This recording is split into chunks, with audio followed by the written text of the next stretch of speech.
Welcome to the Lensrentals Podcast. I'm Ryan Hill. This week, Dom, Allie, and I are answering all video listener questions. We'll cover everything from film set etiquette to when to shoot raw, and there's a lot to cover, so let's get started.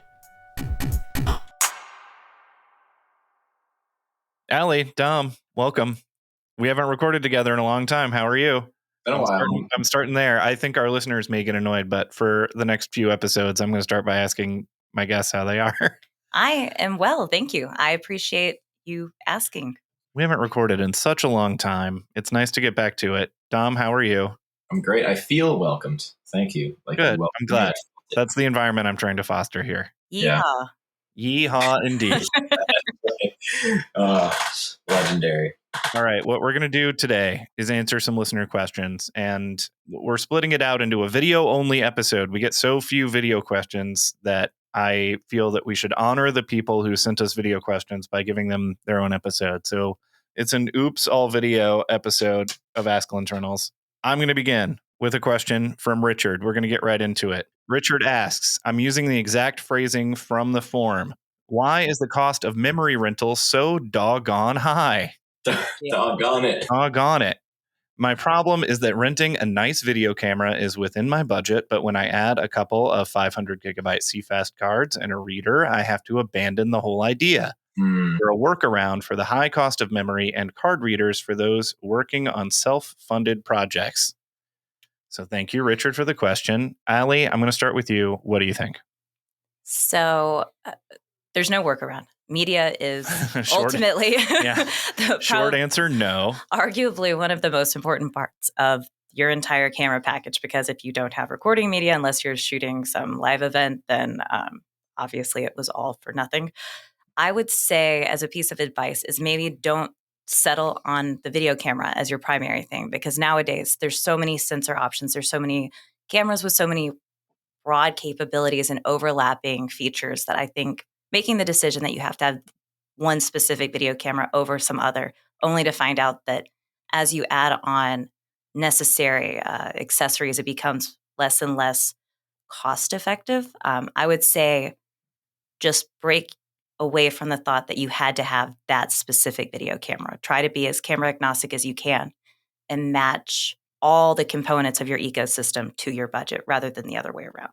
I totally agree. I would skimp on a camera before I would go try to find weird third-party cheap media. That's not something you want to do. Or try to limit yourself to a single memory card or drive of some sort that you're constantly having to back it up all day long and it's disruptive to your process. Yeah. Or worst case scenario, you have one card, it goes down, and now your whole shoot is gone. Right. Yeah. If media is causing a problem in your budget, I would switch. There are plenty of great video cameras that shoot to SD cards, which are the cheapest thing in the world.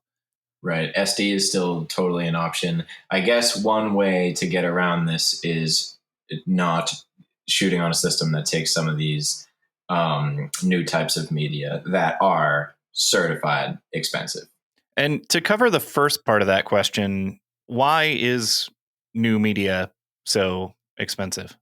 I'm going to go ahead and speed. These cards just have to be able to keep up with these speeds. As a photographer, you are really only needing couple hundred Mbps speeds for your fastest type of thing, like high burst shooting, raw photography. I'm not really sure. I don't do a ton of that. I don't really know what the maximum sort of bit rate you're going to need is. Video, it just goes up and up and up and up. I mean, we're talking about gigabit writing speeds that we're needing. And that is still too slow for some recording profiles on Airy and Red. It's right. So speed. And also, just after talking to a couple of other employees at Lensrentals, who of course shoot professionally too, they just say failure rate. The failure rate for SD cards is really, really low, but it's there, it does happen. And the failure rate for these new types of media is just negligible. Just they're so rock solid. Yeah. Asterisk 0.001% of the time Yeah, it can Almost happen no matter what media you're using, even film, well, especially film. Yeah. So no matter what you're using, you have to plan on that being an eventuality. And then just wait for the stuff to get cheaper. It's economies of scale. CFast was way more expensive when it was released than it is now, and that will just continue to drop as more and more of these cards are manufactured. Then they get cheaper until they're not manufactured anymore, and then they get really expensive again when you can't buy new ones. All right, next up from Andrew. I love this question because often we have to convince people to do this. And What you got for us, Andrew? Sounds like he's ready to go. When should I switch from a hybrid camera like the A7S III to a dedicated video camera like the FX6? And what are the, quote, secret benefits to switching that I may not have thought about? When you're sick of changing your camera battery X amount of times in a single shoot. Yeah. Then you know it's time to switch to a real camera. I would agree. Yeah, there's plenty of markers here. I would say, too, as soon as you start recording audio in any serious way. Absolutely. As soon as you are maybe being paid to shoot video more often than you're being paid to shoot photo, I would probably make that switch. I don't know. There are a lot of markers. Even more interesting is the second half of that, which are, what are the secret benefits to doing this? Like, what are the pros of finally making this switch that maybe folks might not be aware of? That's a great question. I was going to say like compatibility with accessories, but you just said like microphones and stuff. Yeah, you're going to find that the cine body is going to be a lot more compatible with the video type accessories that you're going to be encountering in video production. So that's the thing too, is like on productions, you're probably dealing with like a team now, where when you were doing your hybrid stuff, you were probably like a one-man band sort of thing, just taking photo and video.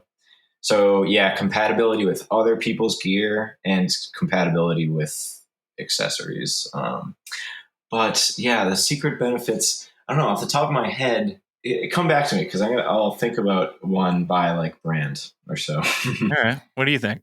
So, and I think maybe if you're used to a system that's based on a photo camera body, this is probably something that you think, oh, but I already know my camera inside now, whatever. But I think a lot of the user customizable things that you're going to find on a larger video-centric camcorder, something that is using a lot of the same technology as that photo camera, but it builds out with additional features. Once you have a sense of for instance, FX6 in this situation, just having all of the ergonomics change to where you don't have to do menu diving on the fly. You can put a lot of that customized stuff into your user settings, and there's going to be fewer limitations. Yeah, so many more just physical buttons. Right. That it's easier to, for instance, change your audio levels without having to jump into the menu, which is a huge pro. And change frame rate quickly. Locks and quick, yeah. Yes. Internal NDs, that's a whole nother thing. That is a big one. Those are very helpful. What do you think, Dom? We've given Here's you one. Yeah, I'm just trying to think of like the hybrid shooter, right? So you might have been, say, maybe not from the A7S III, because I'm sure that takes excellent video like on its own. But say you're coming from like the A7 II or A7 III, and you're like, oh yeah, I've taken some 4K video, and like I'm like aware of that, and I'm aware that that's a good thing, and I have to do it like a couple times a year for my job or whatever I do video for. Now video is a lot more important to you, and you're now editing video and maybe color grading video, and you say, oh man, this is 4K on my FX6, but like, why does it look so much better? Whoa, that's 12-bit RAW compared to the 420 8-bit 4K that I was shooting on my yada yada A7S. Just like, I thought these were both 4K video. Yes, they're both 4K video. One takes 4K video that looks leaps and bounds better. And so just to a person that's just a little bit like a hybrid shooter, like you're probably doing mostly your photo, you take video just for every so often, you might not have been aware of that bit depth and color sampling difference there. So if you find yourself needing to edit and color grade maybe more lengthy video projects, and you want that video to respond a little bit better, then that would be a difference right there. Maybe you didn't know that that was even possible when you were color grading your A7 II footage, and then you shoot on a more cine capable Sony body, and you realize that that bit depth difference is actually huge. I think the line that makes the most sense out of the ones we've thrown out is as soon as you start working with multiple people instead of just yourself, that's when you definitely need a video camera.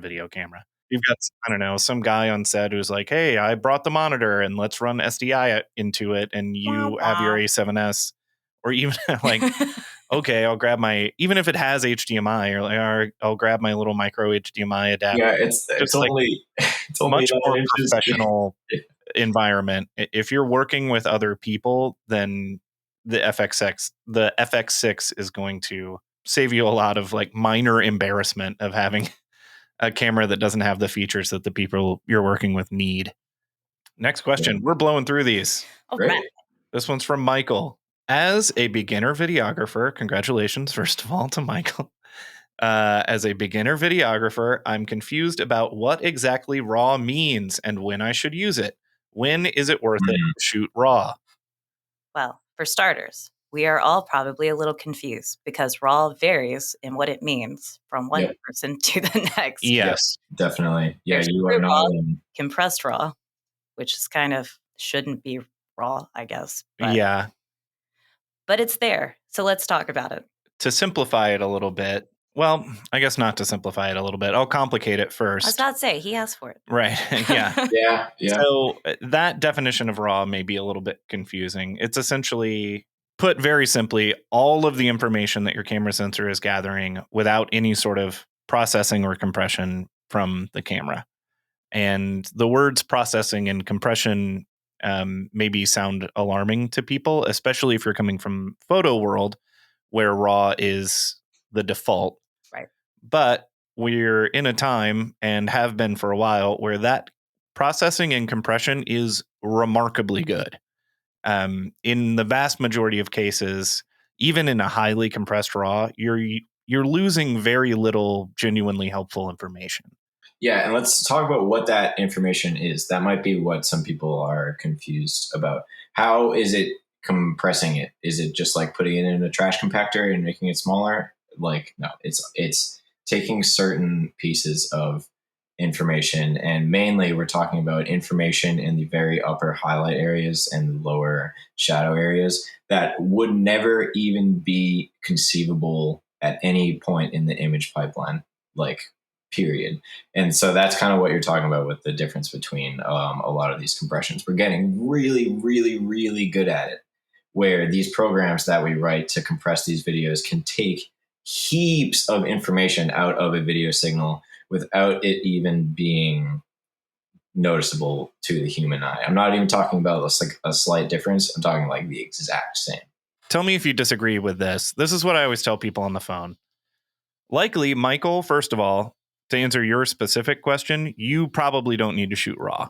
I think a lot fewer people need to shoot RAW than are shooting RAW, especially if you're like, if you make your camera choice and it shoots RAW and you have the money to pay for the media, great. No reason to throw away information that you don't need to throw away. But if you're like, I need to save money and I need to pick a camera, but do I need to spend the money to shoot on a camera that can shoot RAW? I would say likely no. What I generally tell people is, if you're taking your footage straight out of the camera, doing nothing to it except for maybe editing and then delivering it either like to the internet or to your client or whatever, you're doing no color correction whatsoever, you're doing no graphics or anything like that, I would say 8-bit 420 is probably fine for you. That's like the lowest a modern camera will likely shoot. 10-bit 422 would be better. This is getting into even more complicated stuff. We're talking about color compression and bit depth now. For what it's worth, Ryan wrote a really great blog article about this many years ago, and I still refer to it pretty frequently because it's very well explained. We'll link to that. Yeah. So yes, if I'm imagining a conversation with Michael, the answer to do you need to shoot RAW is no.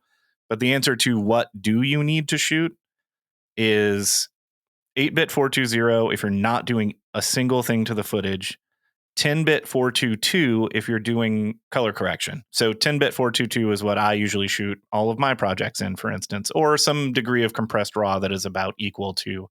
It is perfectly acceptable to treat raw video and professional video as synonyms. They're like raw video is in the professional realm.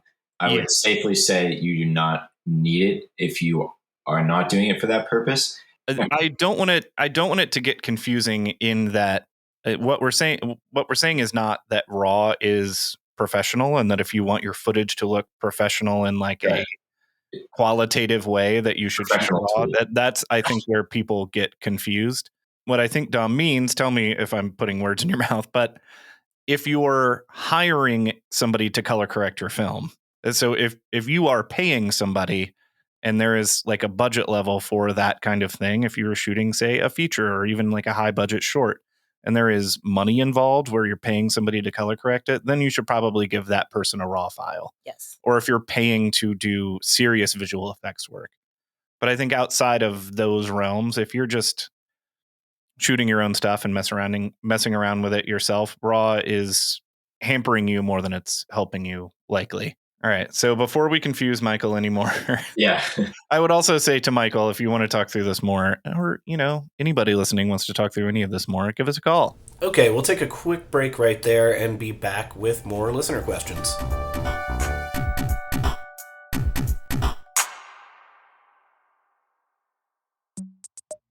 If you only know Lens Rentals from our yelling about cameras on the internet, there's more to the story. We're actually the largest online videography and photography equipment rental house in the entire world. Cameras, lenses, lights, audio, drones, just about anything. Here's how it works. Just go to lensrentals.com and tell us what you need and when you need it. We ship it straight to you in protective cases. You use it for whatever your heart desires, then ship it back to us with the included return label. Next time you need equipment for a shoot, head to lensrentals.com/podcast for a discount on your order. That's lensrentals.com/podcast. All right. Next question from Jonathan. So I keep prefacing these, but Allie and I were talking through this before the record, and even we're a little confused on this one. Can you explain dual gain sensors in relation to videography? What cameras have them and what do they do? Also, what are the benefits and are there any downsides? We're not rocket scientists, John. That is from Jonathan. Only if you mean dual gain sensor as a synonym of dual native ISO, because that one I get a lot. I use it quite a bit. Yes. So that's the first confusing thing that we should clarify. Dual gain sensor. Well, all of this is confusing marketing speak. Take it, Ryan. many manufacturers call this different things, but dual gain sensor and dual native ISO mean two different things. They're two distinct, separate sensor technologies. Express that first, because people call us asking questions about dual gain or dual native ISO using those terms kind of interchangeably, and they're not interchangeable. This is two separate things. So let's start with dual native ISO, because I think that one's a little bit easier to describe. So yeah, a couple prefaces, right? So the video sensor is a chip that needs to be powered. It's a powered chip that activates. It has a certain amount of power amperage. This is not like this is where my terminology just totally falls. You already warned him that we're not rocket scientists. Yeah, right, exactly. So a video sensor needs to be powered, right? So it's got power going to it. It can be overpowered to be more quote unquote sensitive. And that is a pretty clever way to sort of pay homage to the way that ISO used to work, which is using photosensitive chemicals. So we're still calling this sensitivity in a kind of clever way, because that is what is going on with gain now. Anyways, /ISO. So the video sensor has to be powered. It can be over amplified or even under amplified, right? So when we're over amplifying the video sensor, we're allowing it to take in or to be more light sensitive, basically. This is bumping up your ISO from 400 to 800 to 1600. The image gets brighter. You're amplifying the sensor. So there are artifacts that happen when you do this, like it gets grainy. and sort of noisy. And so that's what happens. Every camera has a native ISO/gain level that it looks the cleanest. And that is the level of no amplification to the sensor. So in a lot of video systems, it's either 400 or 800. Those are really common native gain levels. At these levels, the sensor isn't getting any added amplification. So what's funny is de-amplifying it is also results in a less clean image too. So like going down from 400 like all the way to like 50, going to your camera's like minimum ISO is actually also taking a step away from its like perfectly clean image, which is usually around like 400 or 800. Right. Now, what's really great is manufacturers are starting to realize that they can design the sensor to have two native points, two values in which it's the quote unquote cleanest. The video sensor gets amplified, but every sensor has a level that it doesn't get amplified at all. And then that's going to be the cleanest. Now manufacturers are rolling out sensors that have two of those points. It's really commonly like 800 and 3200, or maybe like, I don't know, like 400 and 2000, I think like Sony did. And this is an amazing tool for video users that want to know that they're at the cleanest possible ISO/gain level. So in summation, sorry, that was just. I hope Ryan hacks that away in the it's all going in process, and it all just goes to dual native ISO. Is this? It becomes that short.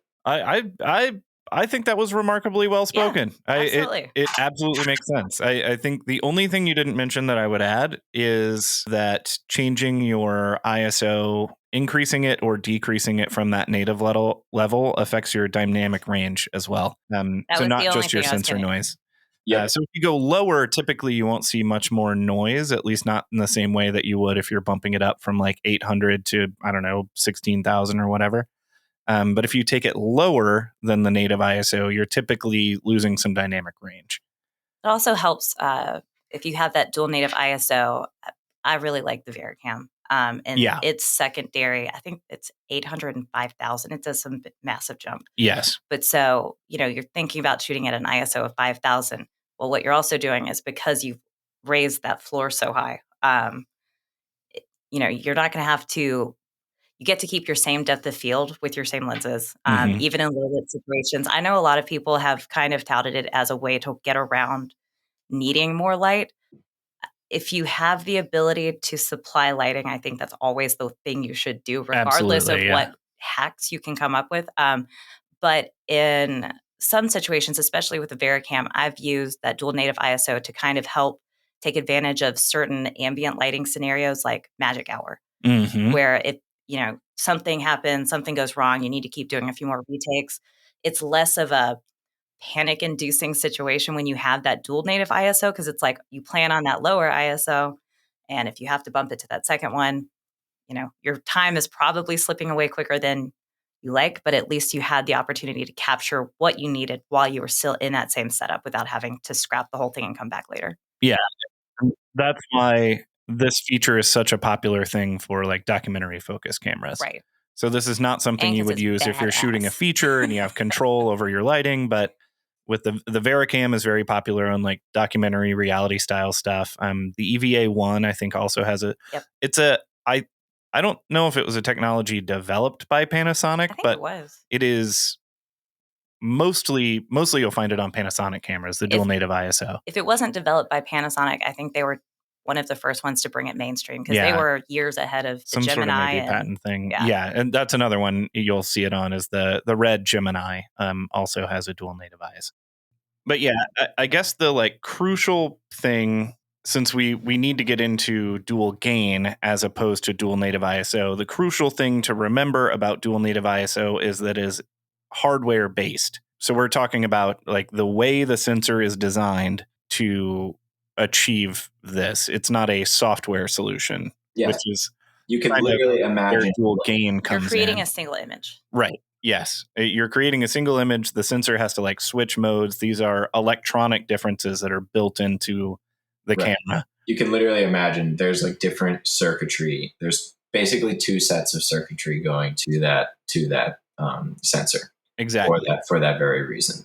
And dual gain differs from this in that it's a software solution and is not all that much different from HDR, except it's automatic and to a slightly lesser degree. So if you're familiar with HDR photography, that's the process of taking multiple exposures of the same image and combining them to get a wider dynamic range than you would be able to get with a single image. And a dual gain sensor, at least as far as I can understand, is doing something pretty similar just with video. Basically, it's one image that prioritizes the highlights, one image that prioritizes the lowlights, and they smash them together and say, well, the center was already fine. So we'll just have this one that optimizes here and this up or at the top, and the other one that optimizes in the shadows. And so it's kind of like a digital workaround to have greater dynamic range. And I don't say this as like I'm trying to. So Ari started doing this like over a decade ago. I think Ari famously does this. Alexa LF with the C300 Mark III, these kinds of cameras that are getting like 16 plus stops of dynamic range. Usually this is what's happening in the background to like hit that number. I would say it's also a lot more common than dual native ISO, a dual gain sensor. May not be something even that the camera manufacturers like stamping on the box or whatever. It's not like a feature that people are trotting out. It's more something that kind of is happening in the background to just make your camera that much better. But yeah, I hope that answer was helpful, Jonathan. Long story short, to like really, really summarize it, dual native ISO is a hardware solution that really genuinely changes the way your sensor responds to light. Dual gain is a software solution that's kind of just massaging your dynamic range a little bit. All right. Last question from Connor. Connor asked, this one's going to go long too. I'll be quick. What do I need to know before my first day on a professional set? Oh, man. Where to park? That's a very good point. You'll get a call sheet ahead of time, and you should read that call sheet. What the weather's going to be like. If you are, in fact, on a professional set, you should be getting a call sheet. Yes. That call sheet will have the weather. It'll have the parking. There will be those weird little signs that are yellow and have the little arrow. If you get starstruck, familiarize yourself with the people you should not talk to on set. Which is almost everybody. Correct. And commit to it. So if let's be nice to all the Teamsters. Starting from like a job perspective, this may not be the case for everybody, but it was at least the way I started. Are we we're going in assuming that Connor is a production assistant? Or second AC, an assistant in some realm. Right. Assistant wardrobe, assistant. At most like AC or something. Right. I don't know. Dom, what do you think? Where did your head go immediately here? My head went to, definitely keeping your mouth shut. Yeah. You do not want to be that person that's is just mindlessly yapping. Be social. A film set is a social place. It is. But in certain pockets. But you have at least 12 hours in a single day on most sets. Mm-hmm. Yeah. To be able to utilize some kind of social energy and create those bonds. So let's not wear them out. Yeah. At any point. The crucial thing that I wish somebody had said to me before I got yelled at about it was, like Ali said, know the Teamsters, and you're likely I hope you're walking onto a union set, and you need to find a balance between being helpful and sticking to the things that are your job. So even if we're in an emergency scenario, say like we're shooting outside and it's starting to rain, right? And all the grips are rushing to get all their lights taken down. You're maybe having come from, shooting small crew projects in film school. Your instinct is going to be, it is my job to help here. I need to help break down this equipment. And that is the last thing you should do. So like your job, do your job to the best of your ability, but do not do anybody else's job. You'll get yelled at for touching equipment that you should not be touching. Especially if you're on a union If set. you're on a union set, it's a very, very big deal. Yeah. So They will literally get fined.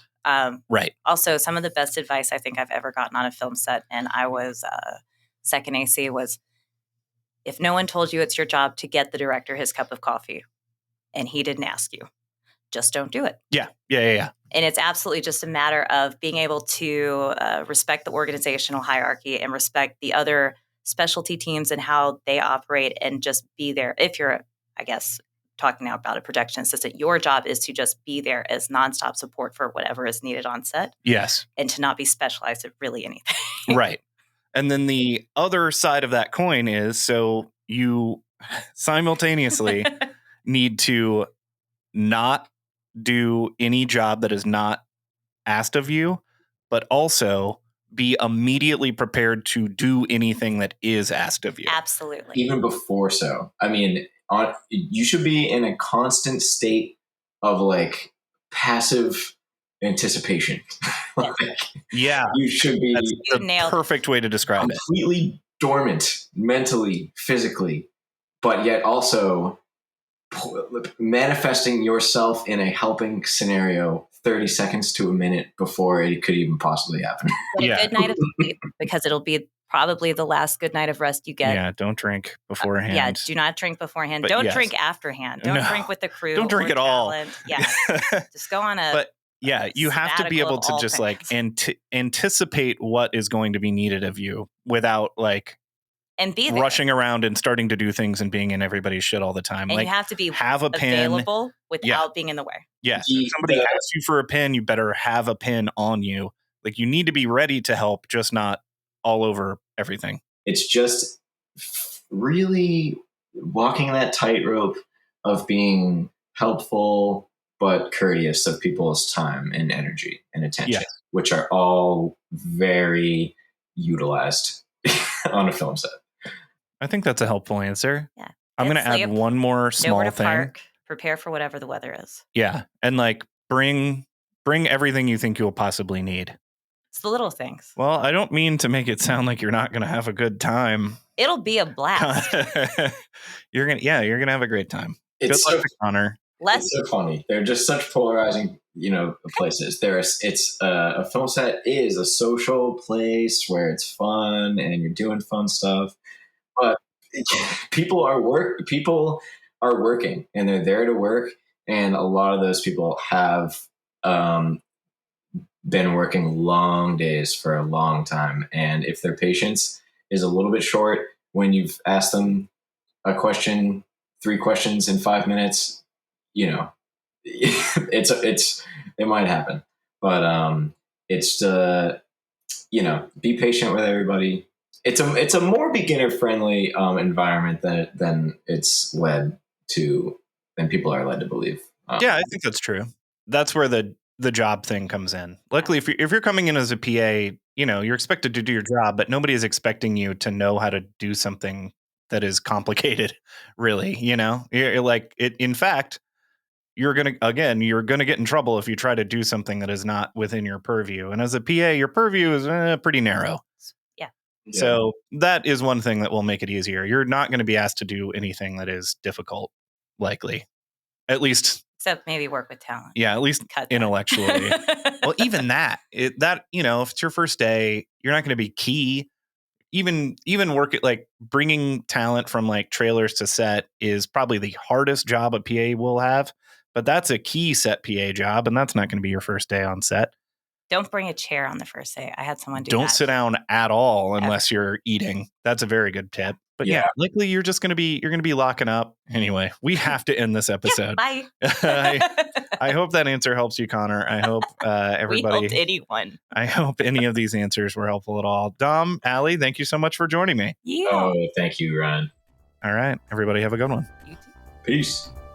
Thanks for listening to the Lensrentals Podcast.